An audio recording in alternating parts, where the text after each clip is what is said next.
Hello बच्चों, कैसे हैं आप सब। आशा करते हैं आप सब अच्छे होंगे। तो जैसा कि आपको पता है कि क्लास थर्ड के जो बच्चे हैं उनका दिसंबर में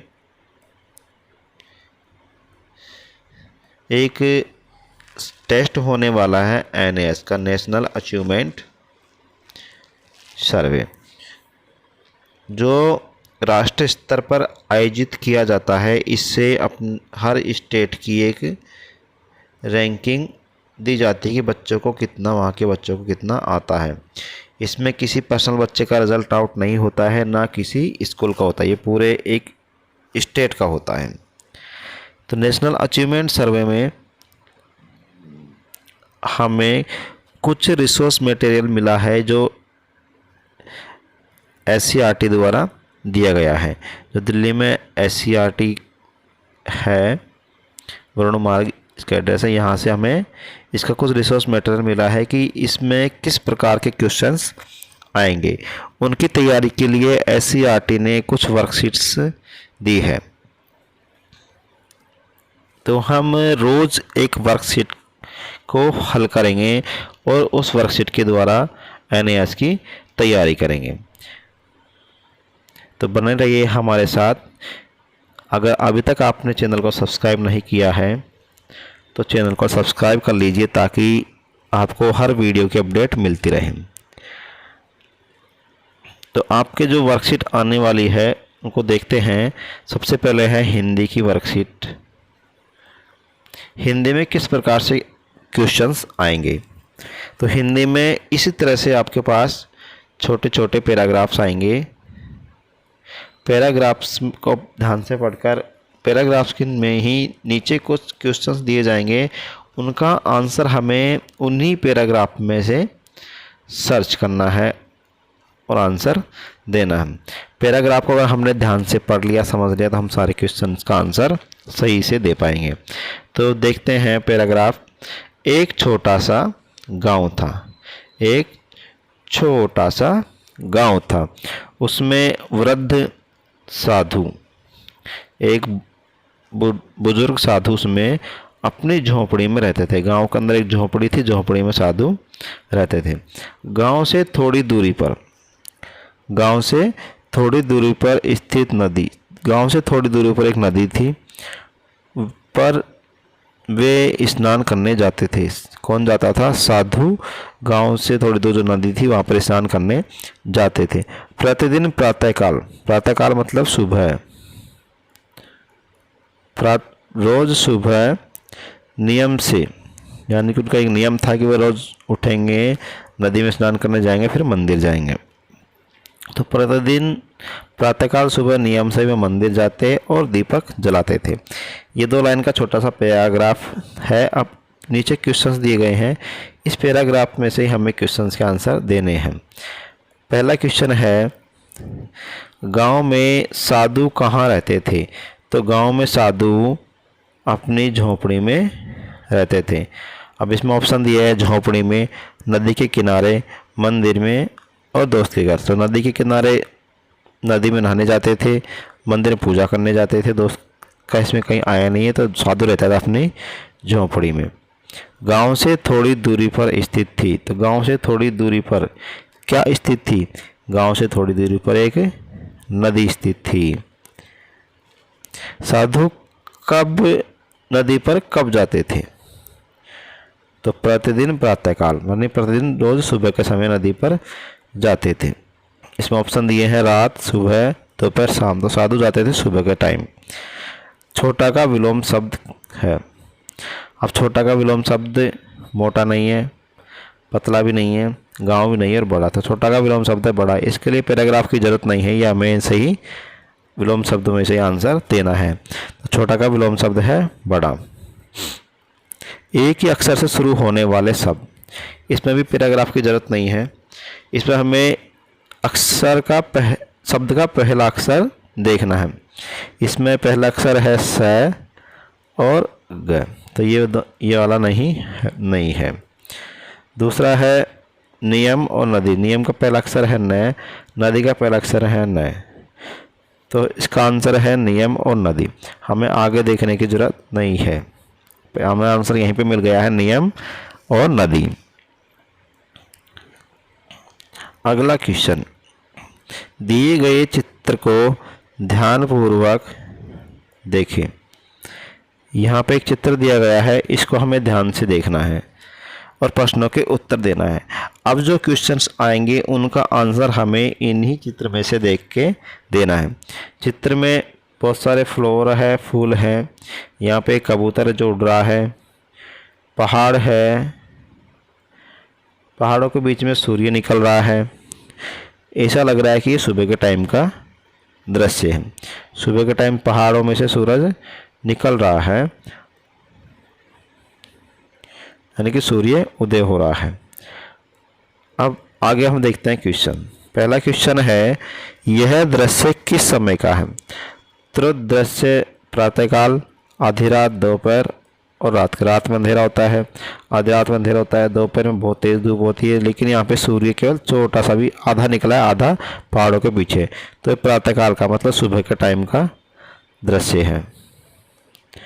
इसमें चित्र को ध्यान से देखना, में सारे आंसर इसी में से ही मिलेंगे। अगला क्वेश्चन है, सूर्य किसके मध्य से उदय होता दिखाई दे रहा है? तो सूर्य दिखाई दे रहा है पहाड़ों के मध्य से। यहाँ पे भी पहाड़ है पूरे, इधर ही पूरे पहाड़ है और एक पक्षी उड़ रहा है, तो ये और यहाँ पे एक सूर्य निकल रहा है। तो सूर्य निकल रहा है पहाड़ों के मध्य से। इसका आंसर हो जाएगा पहाड़ों के। एक ही अक्षर से शुरू होने वाले शब्द, जैसे ही पहला वाले क्वेश्चन में भी ये वाला सेम क्वेश्चन आया था, एक ही अक्षर से, तो उनका हमें पहला अक्षर देखना है। पहला अक्षर है पक्षी का प और बादल का ब, यह आंसर हमारा नहीं है। दूसरा ऑप्शन है पर्वत का प, बादल में ब, ये भी आंसर हमारा नहीं है। तीसरा ऑप्शन है फूल पत्ते, फूल में फ और पत्ते में प, ये भी हमारा आंसर नहीं है। अगला ऑप्शन है पक्षी और पहाड़, दोनों में स्टार्ट हो रहा है पक्षी पैसे, पहाड़ पैसे, आंसर हो जाएगा हमारा घ, पक्षी पहाड़। चित्र में कौन सा पक्षी दिखाई दे रहा है, इसको देखना है। तो चित्र में ये जो पक्षी है इसको हमें देखना है कि कौन सा पक्षी है। यह है एक कबूतर। अगर हम पक्षी को पहचान जाएंगे तो अपने आप इसमें आंसर हमारा मिल जाएगा। कबूतर, बगुला, बाज, गौरैया, तो ये हमारे पास आंसर है इसका कबूतर। क्वेश्चन नंबर आता है 10, चित्र देखकर खाली स्थान भरें। अब यहाँ पे कुछ चित्र दिए गए हैं और चित्र के सामने ही उस चित्र का नाम दिया गया है। नाम का पहला अक्षर दिया गया है, किसी में 2 दिए गए हैं, किसी में 1 दिया गया है। तो हमें चित्र को पहचानना आना चाहिए कि इस चित्र को हम क्या कह सकते हैं। तो यहाँ पे सबसे पहले चित्र दिया गया है एक जीप, कार जिसको हम बोलते हैं। अब इसमें देखो, इसको हम जीप भी बोल देते हैं, कार भी बोल देते हैं। तो हमें इसके बाद देखना है कि पहला अक्षर क्या लिखा गया है। तो पहला अक्षर लिखा है क, आ की मात्रा का लिखा गया है, तो ये हो जाएगा कार। इसको हम जीप नहीं लिख सकते क्योंकि जीप खुली होती है और ये कार जो है वो बंद वाली होती है। अगला ऑप्शन चित्र है सेब, एक फल है। पहला इसका अक्षर लिखा गया है से, तो दूसरा हम लिख देंगे यहाँ ब, ये बन गया सेब।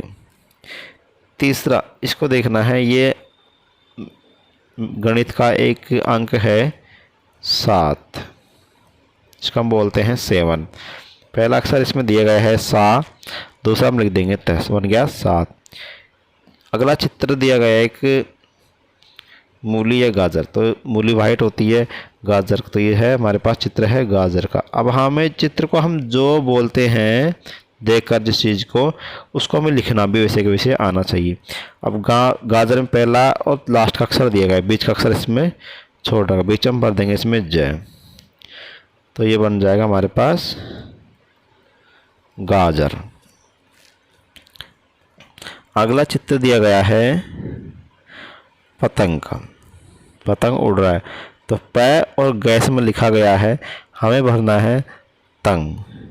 यह ध्यान रखा जाएगा कि तय के ऊपर न की बिंदी भी होनी चाहिए। अगर तय के ऊपर न की बिंदी नहीं होगी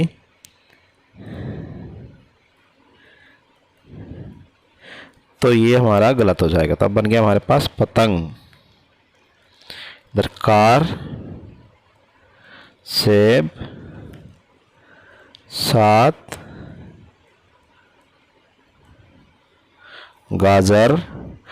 अगला चित्र दिया गया है माला, जिसमें माँ और ल में आ की मात्रा लगा देंगे, माला। उसके बाद अगला चित्र अदरक। अब अदरक को हम कैसे लिखेंगे? अ द र क, अदरक। हमें इसमें दिया गया है अ और र, तो इनके बीच वाला लिखना है द और लास्ट वाला क।